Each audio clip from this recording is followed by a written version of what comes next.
এদিকে আসেন তো, একটু আসেন, এদিকে আসেন। আর আমি কিন্তু বাচ্চাগুলোর মাঝেই মধ্যে চলে আসছি। এই দেখেন, আপনাকে বাচ্চাগুলো আমি দেখাচ্ছি। এখানে 7টা বাচ্চা এখানে আছে, 4টা, 1টা, 2টা, 3টা, 4টা, আবার এখানে 3টা। আসলে আমি অবাক করার বিষয় যে আসলে আমি জীবনে কোনোদিন শুনি নাই যে আসলে একটা ছাগলের 7টা বাচ্চা হয়। আমি শুনেছিলাম একটা ছাগলের 3টা 2টা বাচ্চা হয়।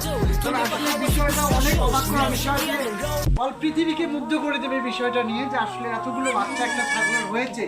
আসলে বাচ্চাগুলো কিন্তু দুধ পাওয়া অনেক কষ্ট হয়ে যাবে।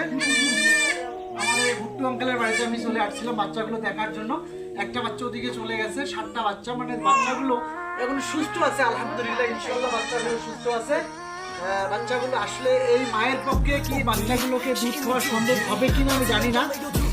তারপরে আসলে অবাক করার বিষয়, কিন্তু বিষয়টা খুবই গুরুত্বপূর্ণ বিষয়, যে আমি পুরোই অবাক হয়ে গেছি যে এতগুলো বাচ্চা একটা ছাগলের হয় কি করে, যে আসলে এই গর্ভে, মায়ের গর্ভে যে এতগুলো বাচ্চা ছিল, এটা বিষয় অনেক কঠিন একটা বিষয়।